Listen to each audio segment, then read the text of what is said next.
Welcome to an introduction to data visualization and analysis.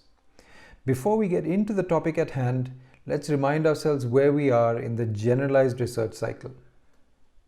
As you'll remember, our broad motivation for research leads us to articulating some overall goal for a particular project. To meet this goal, we need to frame one or more objectives, often in the form of questions. From those questions are derived different tasks, which might also be phrased as questions. Sometimes we can answer the task level question by direct observation, but in other cases, where the phenomenon we are interested in can't be directly observed, we need to frame one or more hypotheses, from which we deduce observable predictions that can be tested through observation or experiment. I spoke about this process in the lecture on methods of science and posing research questions. Once you have a clear idea of what exactly needs to be done, it's time to design your study keeping a number of key principles in mind, which I've outlined in the lecture on basics of research design. The next step is for you to carry out the study you have designed by setting up your experiment or making the observations you need to.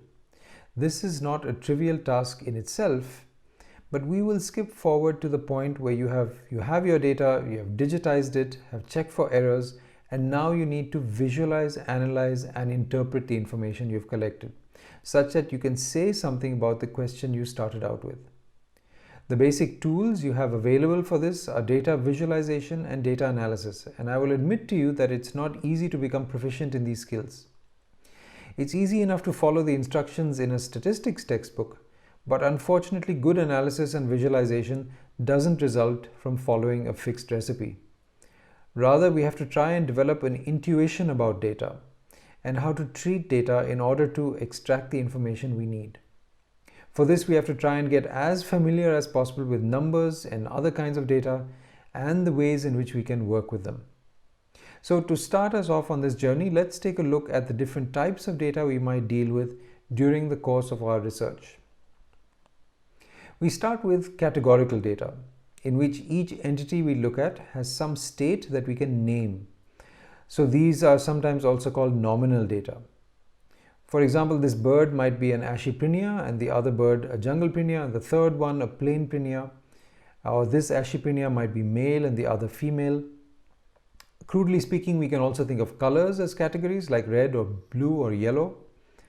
Another common category is habitat, like grassland versus wetland versus forest, and so on. Note that the categorical states are distinct entities with no obvious ranking among them. Unless we measure some other attribute of Prinias, we cannot say that Asci is ranked higher than Jungleprinia, for example. This now changes with ordinal data. Here, the different states can be ranked with respect to each other. Examples include the categories of size, like small, medium, and large, or categories of age like juvenile, subadult, and adult. And here we can actually order the states by the attribute of interest and can say that adults are older than subadults, which in turn are older than juveniles. This ordering cannot be done for categorical variables. And note that although the different states can be ranked with respect to each other, the interval between ranks need not be uniform and may not be known at all. So although we know that an adult is older than a subadult, there's no information inherent there about how different they are in age, nor whether the difference is the same as the difference between a subadult and juvenile or not. Sometimes people denote ordinal data in numeric form, for example, labeling juveniles 1, subadults 2, and adults 3, for example, but you should be very careful to remember that these data are nevertheless not numeric and do not possess all the properties of numbers that we usually take for granted. A particular kind of ordinal data is the kind of dichotomous data shown in the last two examples. Although dead can arguably be ranked as less living than alive, in practice these kinds of data are usually treated as categorical rather than ordinal. This brings us to numeric data, and in particular interval data, which can not only be ranked from low to high, but also have uniform differences or intervals. Take temperature in degrees Celsius, for example. We know not only that 40 degrees is hotter than 30 degrees Celsius, but also that the difference between 30 and 40 degrees is the same as that between 30 and 20 degrees. Further, we can also say that the difference between 40 and 30 degrees is twice as much as the difference between 30 and 25 degrees. So the intervals are uniform such that differences are meaningful, and the differences themselves can be compared with each other in various ways. But if you think about it, although you can say that 20 degrees is 10 degrees hotter than 10 degrees, you can't say that 20 degrees is twice as hot as 10 degrees. Similarly, you can't say that 30 degrees is 1.5 times as hot as 20 degrees. In other words, taking the ratio of two numbers on an interval scale does not make sense. Why is that? It's because interval scale numbers have no true zero. 0 degrees Celsius is just an arbitrary convention, the freezing point of water.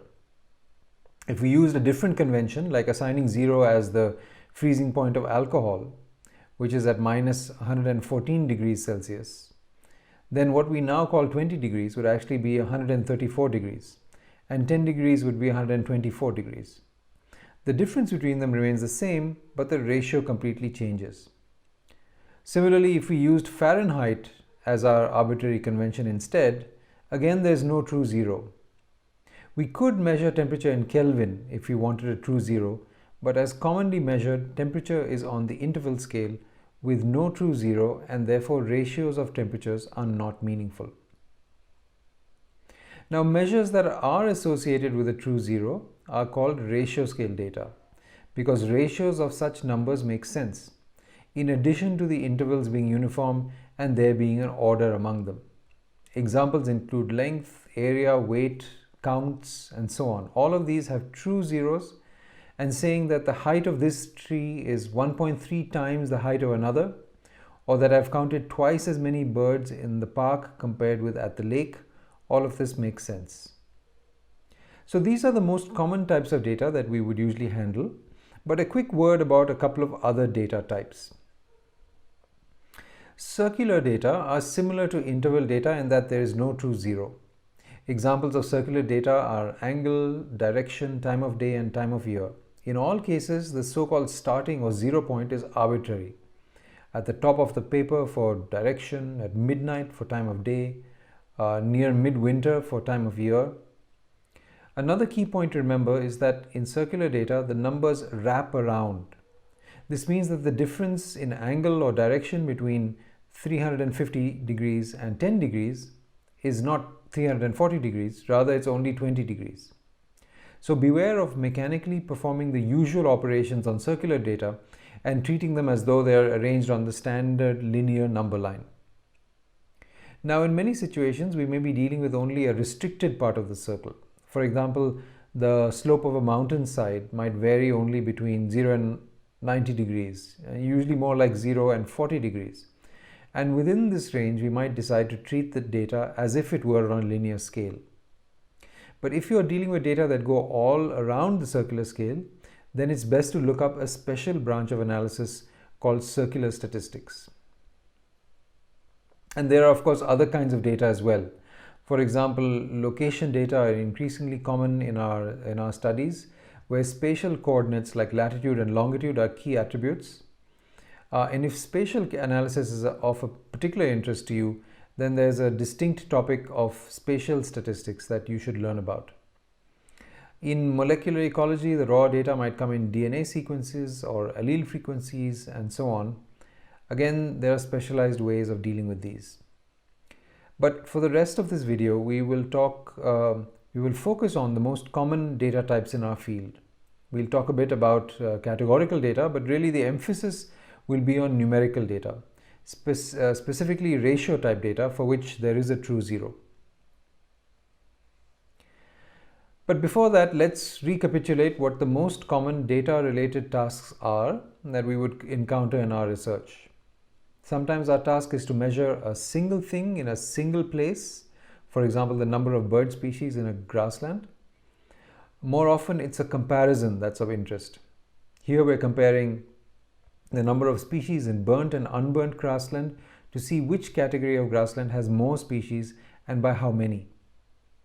Note there may be more than two categories to compare. but we will restrict ourselves to the simple case of two categories. Another common task is to look for associations or correlations between two measures, leaving aside the question of whether there is a causal relationship between the two. Regardless of the specific task, we need to be very clear on what we are trying to do in a broad sense. In almost all situations, we want to understand some larger population through our sample.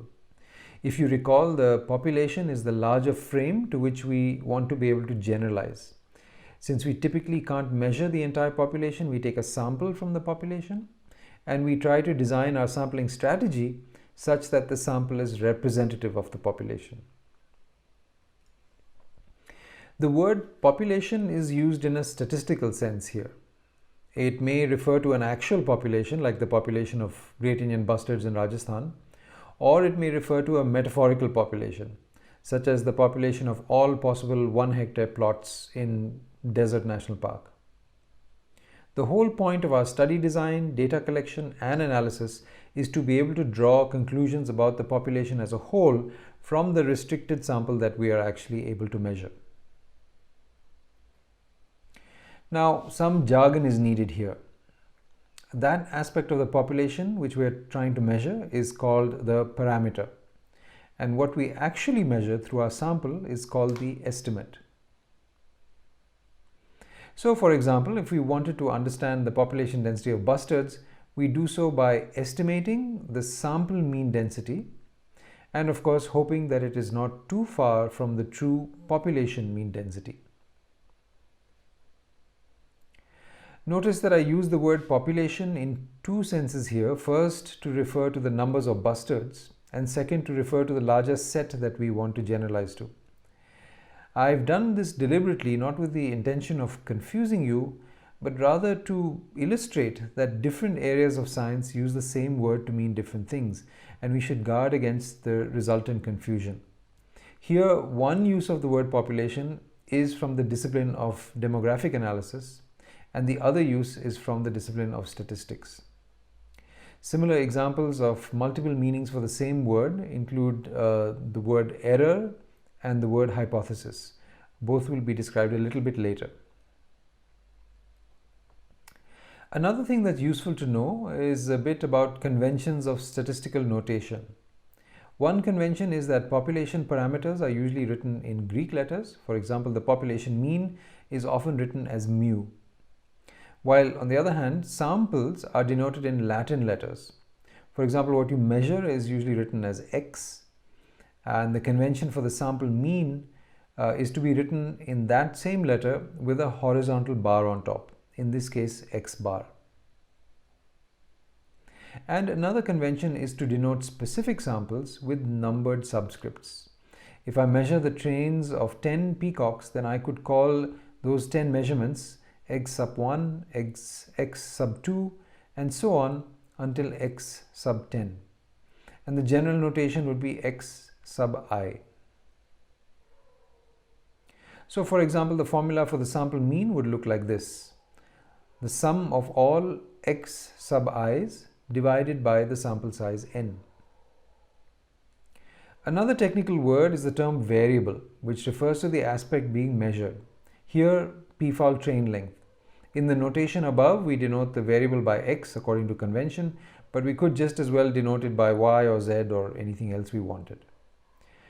Okay, so with all this in mind, let's start discussing our first possible task, which is to measure a single quantity. So a common task is estimating a single specific quantity of interest, whether that's the sex ratio of Great Indian bustards in Desert National Park, or the density of peafowl in a forest, or the average mass of house crows in a city, or the average time spent by magpie robins in singing during the breeding season, and so on. Remember that through our sample, we are estimating what the true quantity might be for the population as a whole that we want to generalize to. So let's say we've carefully designed our study as described in the earlier video in this course, and now we have the raw data with us. For a categorical variable such as sex, the raw data might be a series of labels in which each sampled individual is represented by the label male or the label female. For a numeric variable such as body mass, we would have a series of numbers, each representing a single individual. Note that although in these cases each data point represents an individual, it could also represent a nest or a transect or a window or observation time, and so on. In other words, the raw data depicts some property of the sampling unit, whatever that sampling unit might be. Now, we usually can't make much sense out of a series of labels or numbers, and so the raw data needs to be summarized in some way. For categorical data, the obvious way to summarize is to count up the number of individuals in each category. Here there are 8 females and 6 males.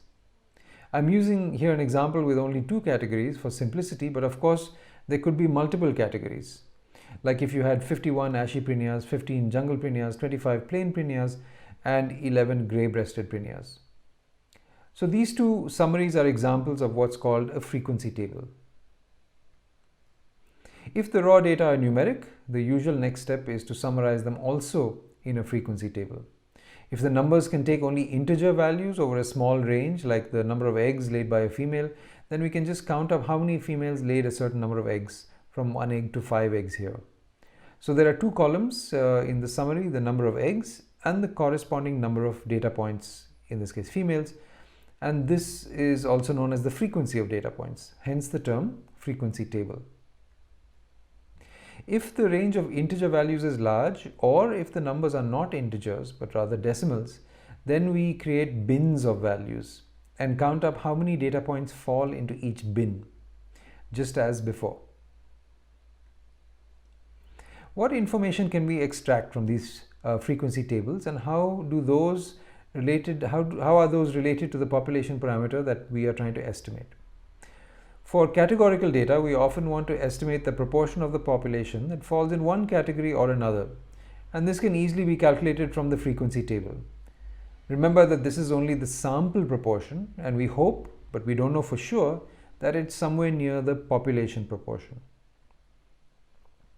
We can visualize the data using a bar graph, either side by side or stacked on top of each other.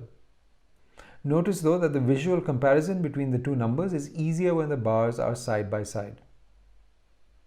When there are only 2 levels, here male and female, this visualization doesn't really add much insight. We can easily just look at the frequency table and understand it. But when there are multiple levels, the visualizations can be easier to understand than the frequency tables themselves. Here again, the bars can be arranged side by side or they can be stacked. The purpose of the visualization is to be able to easily see which categories are more or less frequent and to look at their relative magnitudes. When doing so, it's useful to order them in a sensible way. If there's no natural way to order them, you could just arrange them in decreasing frequency for a quick comparison. So this kind of bar graph provides for a very quick and easy comparison in the frequencies of different categories.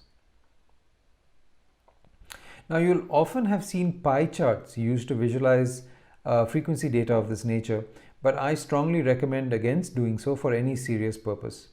And that's because in bar charts, the frequencies are represented by the length or height of the bar, and the human eye is very good at estimating relative length. But in pie charts, the frequencies are represented by the area of the slice of the pie, and the human eye is actually very poor at comparing relative area. So do think very carefully before using pie charts in any formal visualization of your data. Now let's look at what visualizations we can use for numeric data. We can create a dot chart when the data take on integer values. The x-axis here shows the values and the y-axis has one dot for each data point that has that value. We can easily see the minimum and maximum, which here are 1 and 5. And we can also see that a clutch size of 3 is the most common. Now, for numeric data that have decimals, let's look at the frequency table. The frequency table also tells us something about the range of the data, the max and min, and the most frequent bins. But as soon as the table has more than a handful of bins, all this is more easily visible by converting the frequency table into a graph. Bar charts of numeric frequency tables are often called frequency distributions or histograms. And from this histogram, you can see that the lowest value is somewhere near 13 grams and the highest value is somewhere near 24 grams. We also see that the most common values are roughly at the midpoint of the lowest and highest values, somewhere near 18 grams. Now, this is not necessarily true, of course. The most common values could easily be away from the midpoint, as we will see shortly. So, two immediate impressions we get from a histogram are what the typical values are and what the span of the data is. The first is referred to in statistics as the central tendency, and the second is the variation. Let's talk about the central tendency some more. Very often what we are trying to estimate about a population from our sample is the population's central tendency. The best known such measure is the mean or average. This is a very familiar measure to us all, perhaps so familiar that we don't usually think about it very much. But what exactly is the mean? Mathematically, of course, it's the sum of all observations on numbers divided by the sample size. Conceptually, it is the center of gravity of a histogram. If the histogram were like a seesaw, then the center of gravity would be that point which perfectly balances the two arms. Mathematically, if you were to take the distance of each point from the mean and take an average, the sum of all the negative values would exactly equal the sum of the positive values. And so the average deviation from the mean is 0. The implication of this is that the addition of just a few extreme numbers in the data set can affect the mean considerably. Let's look at this data set of the mass of 40 individuals. You can see that the distribution is perfectly symmetrical and it has a mean of 20 grams. If we add just 3 individuals who are unusually heavy, then the mean increases by quite a bit, changing our estimate of the typical mass of the species. Now, the mean is not the only way of measuring central tendency. There is the mode, the bin or value with the highest frequency. In this example, the bin with the highest frequency remains unchanged with the addition of 3 unusual individuals. It is still 19.5 to 20.5 grams, so the mode is unchanged. But we'll spend a little more time on the median, which is that number that divides the data set into 2 equal halves, with 50% of the values lying below the median and 50% above. Here's an example, a series of numbers denoting clutch size, that is the number of eggs a female has laid in a nest. Now, this is the raw data, but we arrange the data now in ascending order.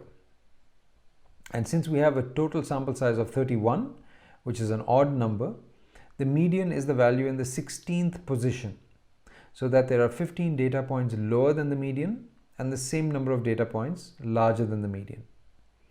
If the total sample size was an even number, say 30, then the simplest way to compute the median would be as the midpoint of the 15th and 16th number. Now, this is a relatively symmetrical distribution. So the median, which is 3, and the mean, which is 3.4, are pretty close to each other. But unlike the mean, the median is not all that sensitive to the presence of small numbers of extreme data. Suppose there were 3 individuals with an unusually large clutch size, say 10, 10 and 11. We don't know whether those are true clutches, that is laid by a single female, or whether eggs might have been added through intraspecific brood parasitism, where another female of the same species lays her egg in the nest. Nevertheless, we have these extra data, these extreme values, and the mean then jumps to 4 eggs, but the median stays exactly where it was at 3 eggs, just as before.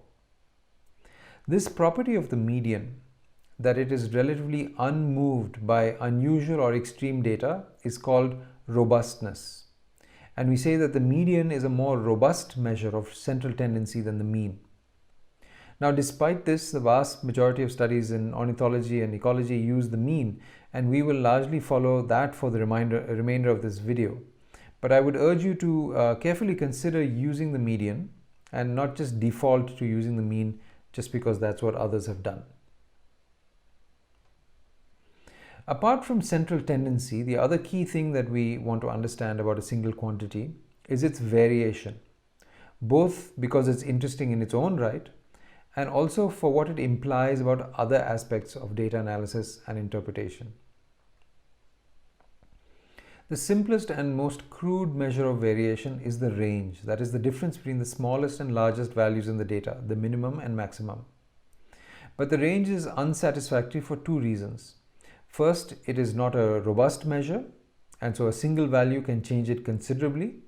For example, taking our data set from earlier, the range of these 31 clutch sizes is 1 to 6. But add just those 3 extra data points and the range is now 1 to 11. So the range is clearly not robust in the sense that we have used earlier. Another second issue is that most data distributions are clustered around the central tendency, and the range doesn't tell us where the majority of data lie, which would be something very interesting for us. Let's see if we can learn from the use of the median that we discussed earlier. As you know, the median is the value which divides the data set into two equal halves, with half of the data points lying below the median and half falling above.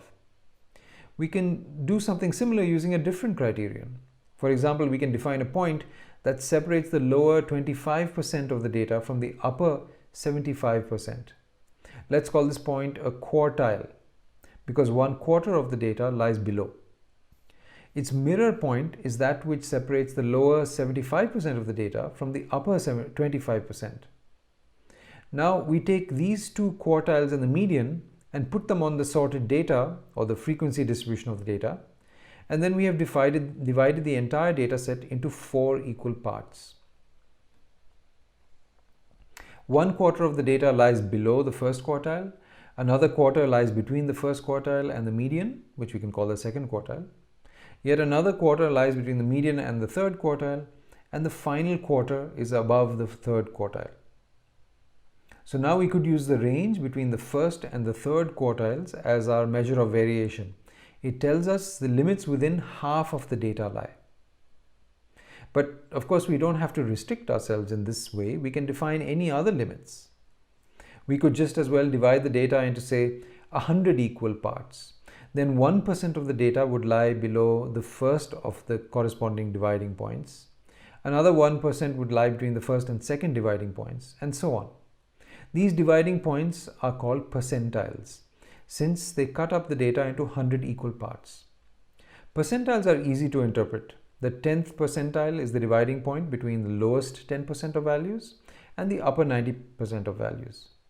The 25th percentile is the first quartile, the 50th percentile is the median, and the 75th percentile is the third quartile. You're familiar with this idea from exam scores. If 1,000 students write an exam and your rank in the exam is 10, then you scored in the 99th percentile. Only 1% of students scored higher than you. Further, when these points are represented on a scale of 0 to 1 rather than 0 to 100, they are referred to as quantiles, making the median the 0.5 quantile, the first quartile is the 0.25 quantile, and so on. So armed with this understanding of quantiles, you will now see that we can choose to represent the variation in our population in any number of ways. For example, here's a distribution of 1,000 body masses. We might want to know the points between which 90% of the values lie. In other words, which is the 0.05 quantile and the 0.95 quantile. And so we see that 90% of the body masses lie between 15.1 and 24.7 grams. Or let's say we want the points between which the central 95% of the values lie. That is the 0.025 and the 0.975 quantiles. Here we see that 95% of the body masses lie between 14.4 and 25.4 grams. If you're not familiar with quantiles from before, all this may be a bit confusing. But I'm spending considerable time on them because you will come across them often in your readings, and they're fundamental to a further understanding of data and its properties. So please do watch this section multiple times until it makes sense to you.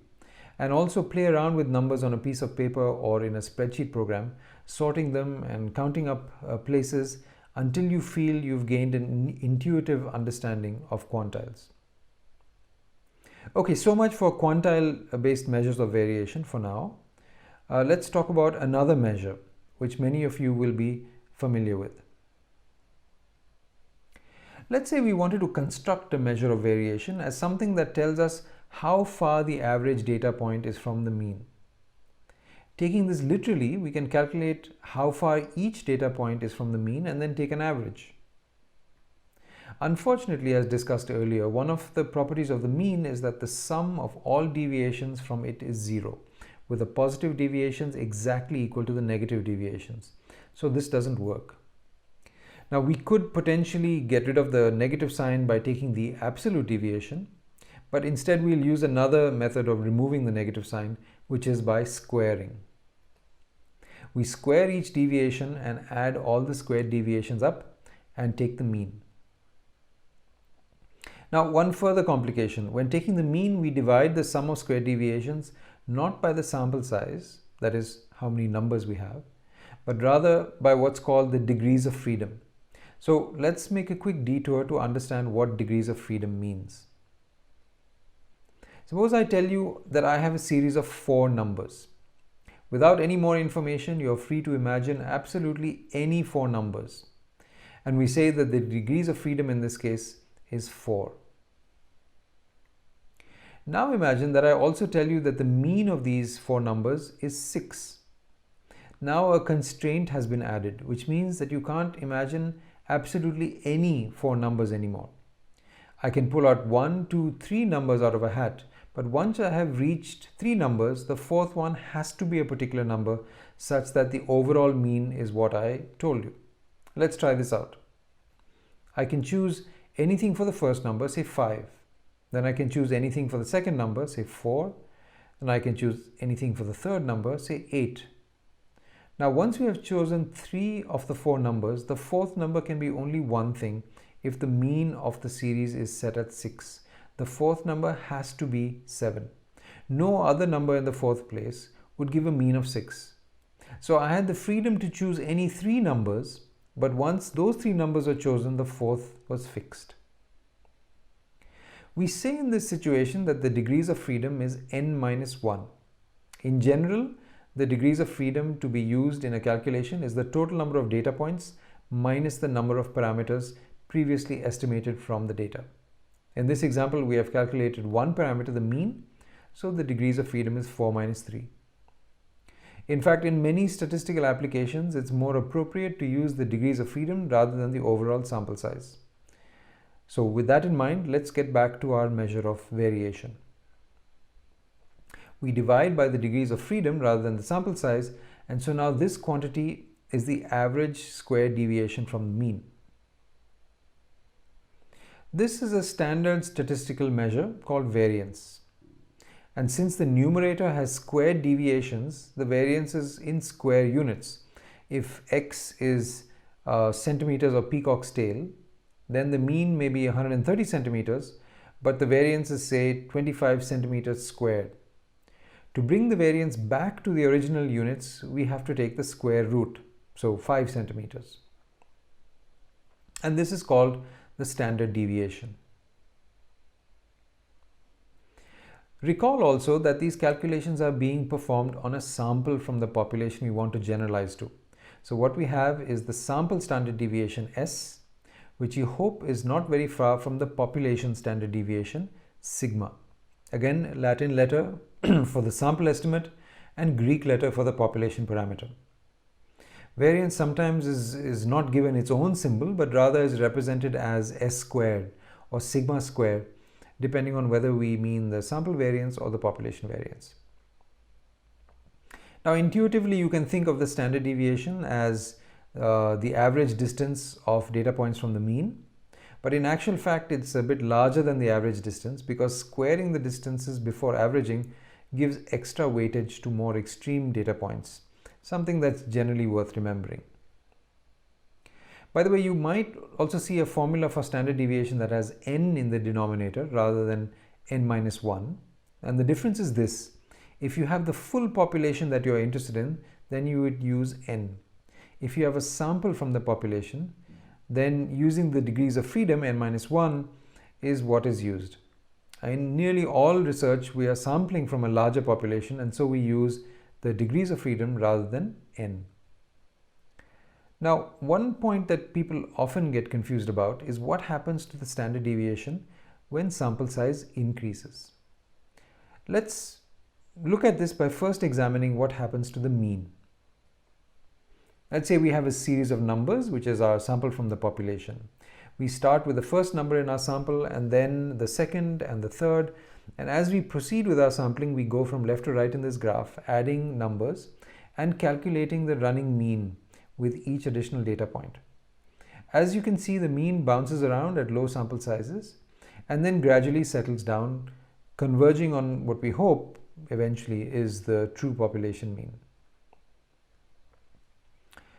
The running standard deviation of the same sample shows a similar pattern, fluctuating at first and then settling down near what we hope is the true population standard deviation. Now, some people look at the n in the denominator of the formula for standard deviation and therefore expect the standard deviation to decrease with sample size. But that doesn't happen because for each additional sample, each additional n, an additional deviation is being added in the numerator as well. So this far we have talked about how to describe our data in terms of different measures of central tendency and variation. But in the context of research design and analysis, our goal is most often to be able to say something about the unknown population parameter from our sample estimate. Let's explore that next. Say our research task is to find out the density of peafowl in Tadoba Sanctuary, or to measure the mass of 10-day-old bustard chicks, or to say something about the proportion of time that male quails spend singing in the breeding season.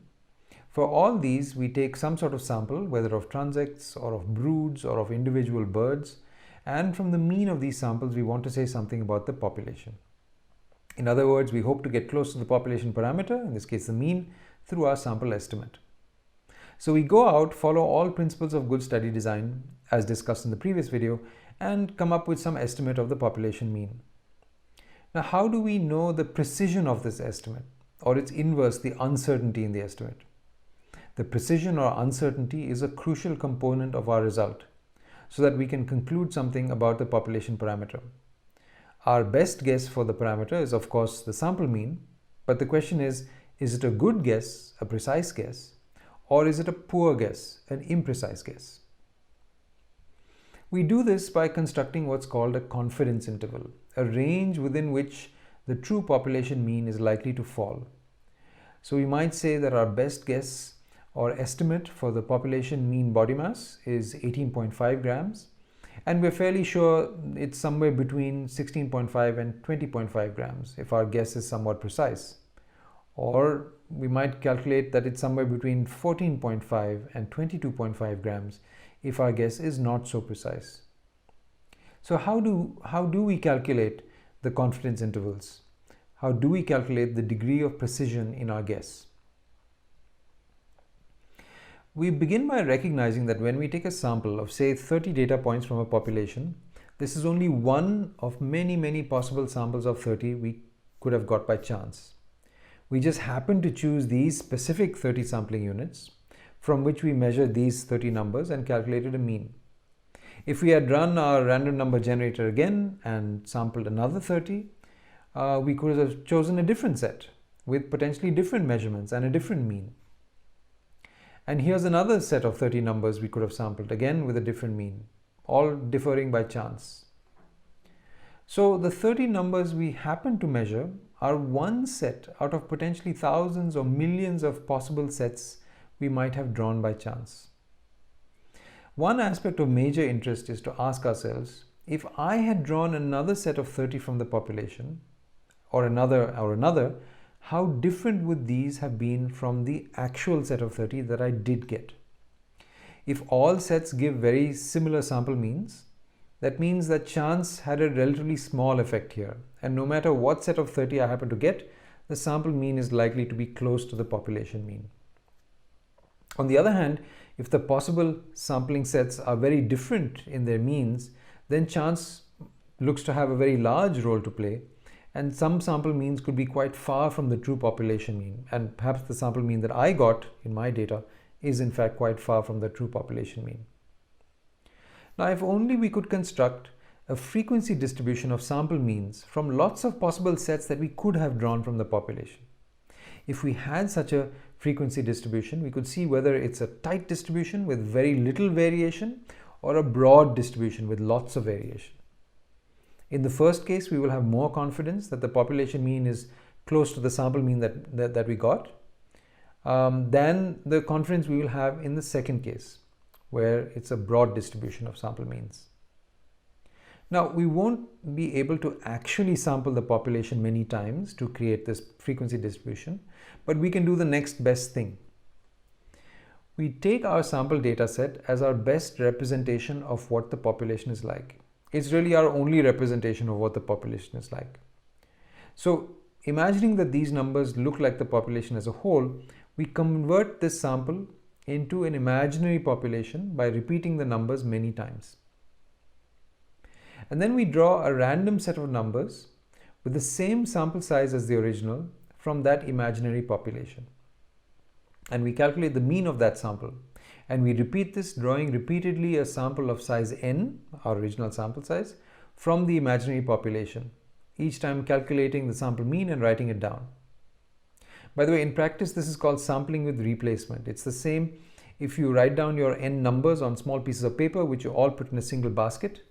And then for the first sample, you randomly choose one paper, note the number written down, put it back, choose another paper, note the number down, put it back, and so on until you have n numbers. So that's sampling with replacement using pieces of paper in a basket. So this method of sampling with replacement from a set of numbers is called bootstrap. And you carry out this bootstrap procedure many times, each time calculating the mean of the bootstrap sample. Let's say you do this 1,000 times. Then you can draw up a frequency distribution of the 1,000 bootstrap means. When compared with the original distribution of the raw data, the distribution of bootstrap means is much narrower, which makes sense since although the data might be widely distributed, the distribution of means will be narrower because the mean is after all a measure of central tendency. And as the sample size of the original sample increases, the distribution of bootstrap means becomes narrower and narrower. So how does this distribution of bootstrap means help us in determining the precision of our original estimate? That is, how closely the sample mean is likely to be to the population mean. Well, it depends on the width of the distribution of bootstrap means. So then how can we characterize the width of this distribution? We can do so exactly the way we did so before, when we were talking about the distribution of the raw data rather than the distribution of bootstrap means. We can calculate the root average square deviation from the mean, otherwise known as the standard deviation. In this case, the overall mean is the mean of bootstrap means, and we are looking at the deviation of each bootstrap mean from the mean of bootstrap means. Remember that the bootstrap means represent different possible outcomes we could have got if we had sampled another random set of data. And the bootstrap frequency distribution represents the range of those possible outcomes. Now, I apologize, but it's time to introduce another bit of jargon. While the standard deviation of a set of numbers is simply called the standard deviation of the means we spoke about is called the standard error. Don't get thrown by the use of the word error here. In this statistical context, the word error means deviation or difference. It does not mean mistake. So how do we interpret the standard error? The standard error is a measure of the precision in your original sample estimate of the unknown population mean. A large standard error tells you that the distribution of bootstrap means is large or broad, and therefore your precision is low. The true mean could be anywhere within a large range of values. By contrast, a small standard error tells you that the distribution of bootstrap means is small or tight, and therefore your precision is high.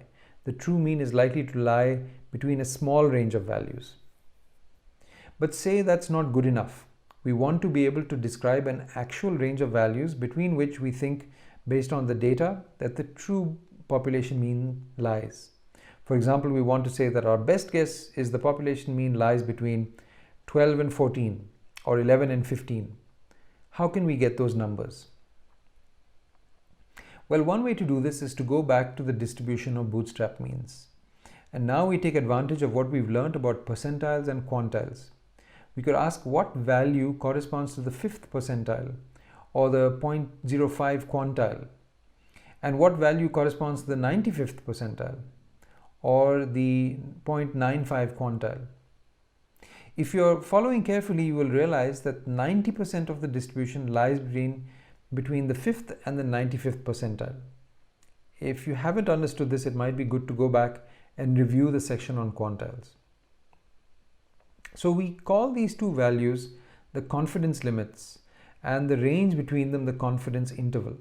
What we have done now is to identify the 90% confidence interval within which 90% of the bootstrap means lie. More conventionally, you look up the 2.5th percentile and the 97.5th percentile, and through that identify the 95% confidence interval within which 95% of the bootstrap means lie. Some people advocate using the 50% confidence interval instead, and of course the nature of frequency distributions and quantiles is such that the 50% confidence interval is narrower than the 90% confidence interval, which in turn is a bit narrower than the 95% confidence interval. Now, how does the confidence interval help us and what does it mean? The confidence interval represents a range of values in which the unknown population mean is likely to fall. Formally speaking, if we collect a sample of data and construct a 95% confidence interval as just described, and do this repeatedly, each time constructing a 95% confidence interval, then the true population mean will fall within those intervals in 95% of cases and will fall outside those intervals in 5% of cases. In the simulation shown here, the true population mean is 12, and you can see that in 3 out of 50 confidence intervals marked with red arrows, the mean, which is 12, is not included in those 3 confidence intervals. So in 47 out of 50 confidence intervals, on 94% of cases, the confidence intervals contain the true mean. Similarly, if we construct a 50% confidence interval for a sample of data and go out and do this again and again, each time constructing a 50% confidence interval, then the true population mean will fall within those intervals in 50% of cases and will fall outside those intervals in 50% of cases. So to summarize, your 95% confidence interval will contain the true mean in 95% of cases. Your 50% confidence interval will contain the true mean in 50% of cases, and so on.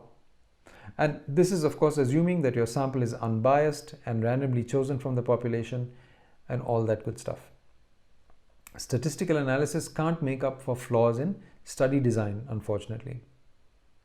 So now to recap, we have calculated a measure of central tendency, say the mean, and we have a measure of precision, the confidence interval. The narrower the confidence interval, the greater the precision. That's all we need in order to say something about our measurement of a single quantity. But here's a question. When constructing confidence intervals, is there a shortcut we can take rather than going through all this fuss about sampling and resampling and calculating all those bootstrap means and so on? Well, yes, it turns out that there is a shortcut. And in fact, it's something that was used almost exclusively until personal computers became widely available and is still often used today. It turns out that under some circumstances, we don't need to do the bootstrap process to get a distribution of bootstrap means and then take the standard deviation of bootstrap means in order to calculate the standard error. Instead, we can use this simple formula to calculate the standard error. Note that because of the extra n in the denominator, the standard error does get smaller as n gets larger, unlike the standard deviation, which may fluctuate but does not decrease as more samples are added. Okay, now we have the standard error. How do we get to the quantiles? It turns out that under some specific conditions, the standard error has magical and very useful properties. For example, in a particular kind of frequency distribution of means, the standard error has the property that if you take the mean of the means and look at the range encompassed by the mean plus or minus 1.65 times the standard error, then that range covers 90% of the distribution. Or if you look at the range encompassed by the mean plus minus 1.96 times the standard error, then that range covers 95% of the distribution. Now, where does 1.65 and 1.96 come from? Where do these multipliers come from? They come from the properties of a particular specific distribution called the normal distribution. And it's only for a normal distribution that these properties hold. The normal distribution is a symmetrical distribution characterized by two quantities, the mean in the middle and the standard deviation. What you see here is a histogram, but one can also draw a distribution as a line rather than in steps. Roughly speaking, the height of the line for any x value represents how common that value is in the distribution. For a normal distribution, the mean lies at the middle, which is also the highest point on the curve. Changing the mean shifts the curve left or right. The standard deviation specifies how wide the curve is. The smaller the standard deviation, the narrower the curve, with extreme observations being less frequent. And the larger the standard deviation, the broader the distribution, and extreme observations are more frequent. You'll need to be alert if you don't want to get confused. Remember that we use the term standard deviation to refer to the root average square deviation of raw data, and standard error to refer to the root average square deviation of means. But the term standard deviation is a generic term for any distribution, and you will have to be alert to know when it is the variation in raw numbers being talked about, or when it is the variation in means being talked about. So for any particular value of mean and standard deviation, the normal distribution has a fixed shape. Here is the normal distribution with a mean of 20 and a standard deviation of 5. With this information, we can find out what proportion of the distribution is covered within any particular range of x. In fact, it's most convenient to measure the distance from the mean in terms of not x, but standard deviations of x. So we can do a small transformation. Subtract each x, each data point, from the mean and divide by the standard deviation. The resulting numbers have a mean of 0, because now positive and negative x's balance out, and a standard deviation of 1. This new distribution is called the Z distribution, or standard normal distribution, and we have converted the original data into what is called Z scores. The Z scores are the deviations of the data point from the mean, but measured in units of standard deviation. So in the original normal distribution, if a data point has a value of 10, and we know that the standard deviation is 5, that means that 10 lies 2 standard deviations below the mean. And therefore it has a Z score of -2 and is placed at -2 in the Z distribution. Conversely, if the Z score is 1, then we know that the data point lies 1 standard deviation above the mean, and we can calculate, knowing the mean and standard deviation, we can calculate that this is at a value of 25 on the original scale of the data. So you can convert between the original data and the Z scores in either direction. Finally, from the properties of the Z distribution, we know that the range minus 1.65 to plus 1.65 covers the central 90% of the distribution. This corresponds to plus minus 1.65 standard deviations from the mean in the original data, which is plus minus 1.65 times 5, which is plus minus 8.25. So in the original distribution, 90% of the data lie between 11.75 and 28.25. Similarly, in the Z distribution, the range minus 1.96 to plus 1.96 covers the central 95% of the distribution, which corresponds to 10.2 to 29.8 in the original data. Please work it out for yourself and see if you get the same numbers that I did. So now we can take full advantage of the normal and the Z distributions. If we have our sample mean and sample standard deviation, we can calculate the standard error. And then we know from the properties of these distributions that the mean plus minus 1.96 times the standard error contains 95% of the distribution of possible means we could have got had we sampled repeatedly. And so the 95% confidence interval is mean plus minus 1.96 times the standard error. And if we wanted a different coverage, say of 90% or 50% for the confidence intervals, we would just need to look up a Z table to see what the multiplying factor would be. Please carefully understand once again the difference between standard deviation and standard error. Standard deviation describes the variation in the actual data points. The mean plus minus 1.96 times the standard deviation would encompass 95% of data points if the data follows a normal distribution. On the other hand, the mean plus minus 1.96 standard error would encompass 95% of the imaginary means from imaginary multiple sets of samples. In other words, standard deviation describes variation in the data and standard error describes variation in the means. You use standard deviation when you want to describe how variable your data are. You use standard error when you want to describe how precise, or the converse, how uncertain, your sample estimate of the population mean is.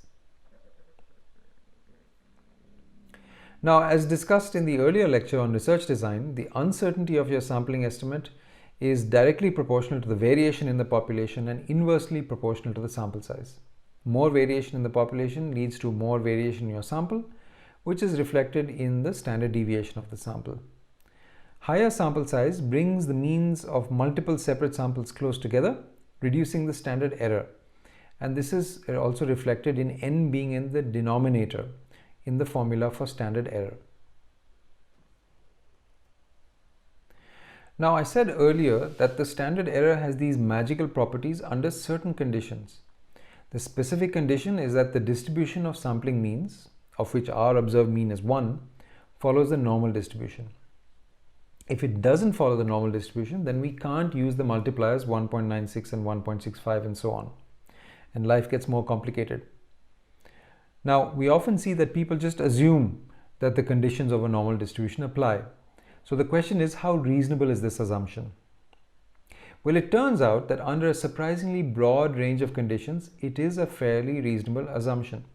We find that even if the underlying data look very different from a normal distribution, the distribution of means from multiple sets of samples from the same data looks quite symmetrical and normal. In fact, this observation is codified in what is called the central limit theorem, which says that the distribution of sample means approximates a normal distribution as sample size gets larger, and especially if the underlying distribution is not too asymmetrical. Here are some examples. Here we have a distribution of the underlying data that is very different from normal, something like a uniform distribution, and the most common values aren't even at the center. But when you take repeated samples from these exact data and plot the distribution of means, you see that the distribution of means is quite symmetrical and almost like a normal distribution. The most common value of the mean is towards the center, and that's because the act of taking the mean tends to shrink values from the extremes of the distribution towards the center. It's worth pondering about this a little bit to see if this makes sense to you. Now, this distribution is what you get when you take samples of size 6 at a time. So your sample size is 6, and repeat this over and over, calculating the mean each time.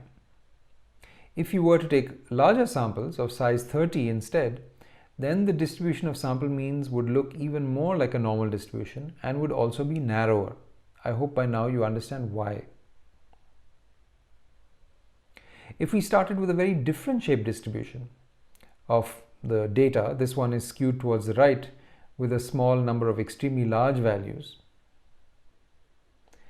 Then if we drew samples of size 6, the distribution of resultant means looks a bit more symmetrical, but it's still skewed somewhat to the right, so not quite symmetrical. But if we took samples of size 30 each, then the distribution of resultant means is very close to normal.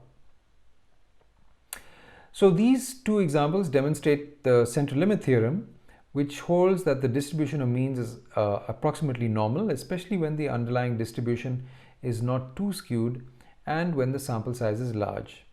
So in many cases when we are dealing with numeric data, it can be reasonable to assume that the distribution of possible sampling means is normal, and we can then use the properties of the normal distribution to calculate the precision of our estimates. But beware of variables that have lower or upper limits like 0 or 1. For these, the assumption may not hold, particularly at small sample size. And one further point, if your sample size is less than 30, the distribution of means is likely to be a bit different from a standard normal distribution. In this situation, the distribution is likely to follow what's called a t-distribution, which is like a normal distribution, but with a higher frequency of extreme values. In other words, with greater area under the two tails, the extreme values to the left and right of the mean.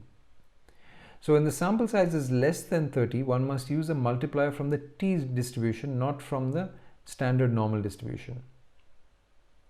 You know that for 95% coverage in the normal distribution, you have to look at plus minus 1.96 standard deviations from the mean. And this multiplier doesn't change with sample size. By contrast, the t-distribution changes shape as sample size increases, and so the appropriate multiplier changes as well. As the sample size gets larger and larger, the t-distribution shrinks towards the normal distribution. For example, for a sample size of 4, usually corresponding to a degrees of freedom 3, the multiplier is as high as 3.18. But as the sample size increases, the t-distribution shrinks towards the normal distribution, and our multiplier gets closer and closer to 1.96.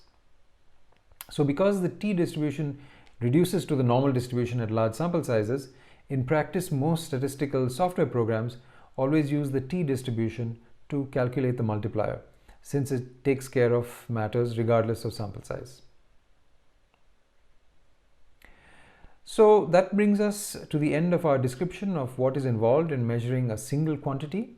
We are typically interested in some measure of central tendency, most often the mean, but given the mean's lack of robustness, perhaps we should use the median more often. Also, if you want to understand the variation in our sample, then we can visualize it using a strip chart or a histogram. Note in the strip chart the points are jittered, that is, each point is moved a small distance at random along the vertical axis so that points with exactly the same values are visible and don't obscure each other. We can summarize the variation by calculating the interquartile range or the standard deviation, or for that matter the 2.5th and 97.5th percentiles, and we can overlay these on the graph.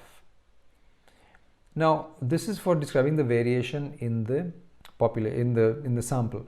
If on the other hand we are trying to make inferences about the population parameter like the population mean, therefore we need a measure of precision of the estimate from our sample, and we would calculate something like the 95% confidence interval around the sampling mean using a bootstrap method, or if it's justified, we can take the shortcut of calculating the standard error and use the properties of the normal distribution to find out the limits of the 95% confidence interval. And if this is of primary interest to us, then we would show the confidence interval in the strip chart or histogram rather than the standard deviation. When you're making graphs like this, please ensure that you label your graphs carefully to tell the viewer what measure of central tendency you're presenting, whether it's mean or median, and which measure of variation you are showing, the standard deviation or interquartile range, for example. Or if you're presenting precision, then are you showing the standard error or the confidence interval? And if you're showing the confidence interval, then what percent cover of what is it, a 90% confidence interval or a 95% confidence interval, and so on. While estimating a population parameter like the mean, remember also that if the confidence interval is very large, then we may actually have learned nothing much from our study. So it's useful to work backwards in specifying what degree of precision you're aiming for, and then calculating what sample size you might need given the variation in the population. For example, let's say I want to estimate mean p-foul train length with such precision that I get a 95% confidence interval that spans a range of only 4 centimeters.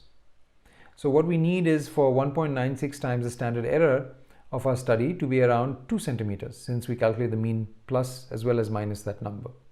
And that will give us an overall confidence range of 4 centimeters. So we require a standard error of roughly 1. Now if I do a small pilot project measuring the train lengths of 10 p-foul and the mean of these 10 is I find to be 125 centimeters with a standard deviation of 8. Then assuming that this sample standard deviation of 8 is somewhat close to the population standard deviation, I know that the standard deviation divided by the square root of n will be my standard error, which we know needs to be around 1. So therefore, the square root of n needs to be around 8, which means that the sample size in my final data collection should be roughly 64 individual peacocks. By contrast, if I were fine with a 95% confidence interval spanning a range of 8 centimeters, then my sample size would only need to be around 16.